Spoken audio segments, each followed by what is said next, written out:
Hi guys, ഞാൻ എൻ്റെ ഒരു ഫേസ് പാക്ക് കാണിച്ചു തരാം കേട്ടോ. അപ്പം നിങ്ങൾക്ക് ഇഷ്ടമായ നിങ്ങൾ ചെയ്തും കൂടി നോക്കണേ. എനിക്ക് നല്ല രീതിക്ക് റിസൾട്ട് കിട്ടുന്ന ഒരു ഫേസ് പാക്ക് ആണ് കേട്ടോ. ഇന്ന് വൈകിട്ട് എനിക്ക് അമ്പലത്തിൽ പോകണം കേട്ടോ, ഉത്സവമാണ്. അപ്പം അമ്പലത്തിൽ പോകാനായിട്ട് നോക്കിയപ്പോൾ മുഖത്തെല്ലാം ചെറിയ ചെറിയ കുരു, കാരം അങ്ങനെയുള്ള കാര്യങ്ങളൊക്കെ ഉണ്ടായിരുന്നു മുഖത്ത്. അപ്പം ഞാൻ വേഗം തന്നെ ഇങ്ങനെ ഫേസ് പാക്ക് ഇടാണ് കേട്ടോ. ഇതെന്താന്ന് വെച്ചാൽ നമ്മുടെ ഈ പുട്ടുപൊടി ഉണ്ടല്ലോ, പുട്ടുപൊടിയാണ് കേട്ടോ. പുട്ടുപൊടിന്റെ മാവ് അല്ലെങ്കിൽ പിന്നെ നമ്മൾ ഈ അരിപ്പൊടി ഉണ്ടല്ലോ, അരിപ്പൊടി ആയാലും മതി. അരിപ്പൊടിന്റെ കൂടെ കുറച്ച് മഞ്ഞൾപ്പൊടി, പിന്നെ അതേപോലെ തന്നെ കുറച്ച് പാലും കൂടി ചേർത്തിട്ട് മിക്സ് ചെയ്തിട്ടുള്ളതാണ് കേട്ടോ. അപ്പൊ ഇത് നല്ല രീതിക്കൊന്ന് മുഖത്തിട്ട് കൊടുക്കുന്നുണ്ടേ. ഞാൻ എപ്പോഴും ഇതാണ് കേട്ടോ യൂസ് ചെയ്യുന്നത്. കാരണം ഞാൻ കടകളിൽ പോയിട്ട് വേറെ ഫേസ് പാക്ക് കാര്യങ്ങളൊന്നും ചെയ്യാറില്ല. അപ്പൊ ഞാൻ വീട്ടിൽ തന്നെയാണ് ഇങ്ങനെയൊക്കെ ചെയ്യണത്. അങ്ങനെ മുഖത്തെല്ലാം ഇട്ട് കൊടുക്കുകയാണ് കേട്ടോ. മുഖത്തെല്ലാം ഇട്ട് കൊടുത്തിട്ട് നല്ല രീതിക്കൊന്ന് മസാജ് ചെയ്ത് കൊടുക്കണം കേട്ടോ. നമ്മുടെ മുഖത്തുള്ള ചെറിയ ചെറിയ കാരം, അതേപോലെ ചെറിയ ചെറിയ കുരുക്കൾ, അതെല്ലാം നല്ല രീതിക്ക് പോയിട്ട് മുഖം നല്ല സോഫ്റ്റ് ആവും കേട്ടോ. അപ്പൊ ഞാൻ ഇതൊക്കെയാണ് ഇങ്ങനെ ചെയ്യണത്. അപ്പൊ അതുകൊണ്ട് തന്നെ എൻ്റെ മുഖത്ത് വേറെ കുരു കാര്യങ്ങളൊക്കെ ഇടയ്ക്കിടയ്ക്കൊക്കെ കാരം ഇങ്ങനെ വരും. അപ്പോഴത്തേക്കും ഞാൻ ഇങ്ങനെ ഇത് ചെയ്തു കൊടുക്കും കേട്ടോ. ആഴ്ചയിൽ ഒരു പ്രാവശ്യം വെച്ചിട്ട് ചെയ്തു കൊടുക്കുമ്പം അങ്ങ് മാറും കേട്ടോ.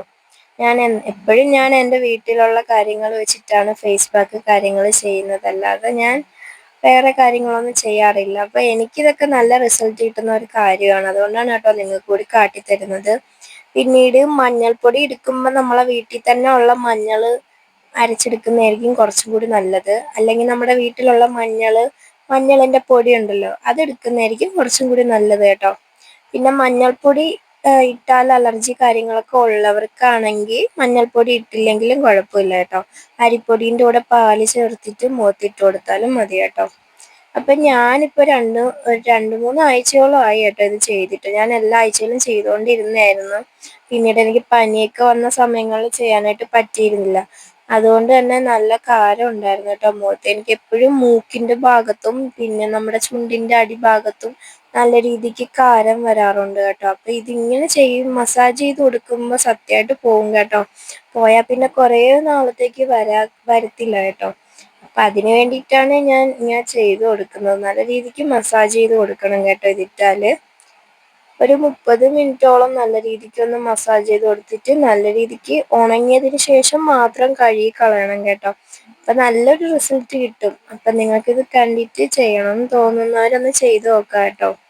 ആരെയും ഞാൻ നിർബന്ധിക്കില്ല, നിങ്ങൾ ചെയ്ത് നോക്ക്. അപ്പൊ നിങ്ങൾക്ക് ഇതിന്റെ റിസൾട്ട് മനസ്സിലാവും. അപ്പൊ ഇതേപോലെ ചെയ്യുന്നവരാരെങ്കിലും ഉണ്ടെങ്കിൽ എനിക്കൊന്ന് കമന്റും കൂടി ചെയ്തേക്കണേ. അപ്പൊ ഞാൻ ഇതാണ് കേട്ടോ യൂസ് ചെയ്യുന്നത്. ആഴ്ചയിൽ ഞാൻ ഇങ്ങനെ ചെയ്യാറുണ്ട് കേട്ടോ. അങ്ങനെ മുഖത്തെല്ലാം ഇട്ട് കൊടുത്തിട്ടുണ്ട്. നല്ല രീതിക്ക് തന്നെ ഒന്ന് മസാജ് ചെയ്ത് കൊടുക്കുന്നുണ്ട്. നല്ല ഇറുക്കി മസാജ് ചെയ്യലും കേട്ടോ. മുഖത്ത് നമ്മൾ എപ്പോഴും ചെറുതായിട്ടൊന്ന് കൈ കൊണ്ട് ഇങ്ങനെ ചെയ്ത് കൊടുക്കണം കേട്ടോ മസാജ്. അല്ലാതെ നല്ല ഇറുക്കി ചെയ്യുമ്പോഴത്തേക്കും നമ്മുടെ മുഖം മുറിയൂന്നൊക്കെ പറയല്ലോ. നമ്മുടെ ഈ അരിപ്പൊടി ഇട്ടിട്ട് ചെയ്യുമ്പോഴത്തേക്കും മുഖമൊക്കെ മുറിയൂന്നൊക്കെ പറയുന്ന കേട്ടിട്ടുണ്ട്. അതുകൊണ്ട് തന്നെ നല്ല സോഫ്റ്റ് ആയിട്ട് ചെറുതായിട്ട് ചെയ്ത് കൊടുക്കുക കേട്ടോ. അങ്ങനെ ഞാൻ ഇതെല്ലാം കഴുകി കളഞ്ഞിട്ടുണ്ട് കേട്ടോ. കഴുകി കളഞ്ഞിട്ട് വന്നിട്ടുള്ള എൻ്റെ ഫേസ് ആണ് കേട്ടോ. നിങ്ങൾ കണ്ടു നോക്ക്. കുരു കാര്യങ്ങളൊന്നും തന്നെ ഇല്ല കേട്ടോ. ചെറുതായിട്ട് കുരു കാര്യങ്ങളൊക്കെ ഉണ്ടായിരുന്നു, എല്ലാം പോയിട്ടുണ്ട്. തൊട്ട് നോക്കുമ്പോൾ തന്നെ നല്ല സോഫ്റ്റ് ആയിട്ട് തോന്നുന്നുണ്ട്. അപ്പൊ ഇഷ്ടമായ നിങ്ങളൊന്ന് ചെയ്തോ.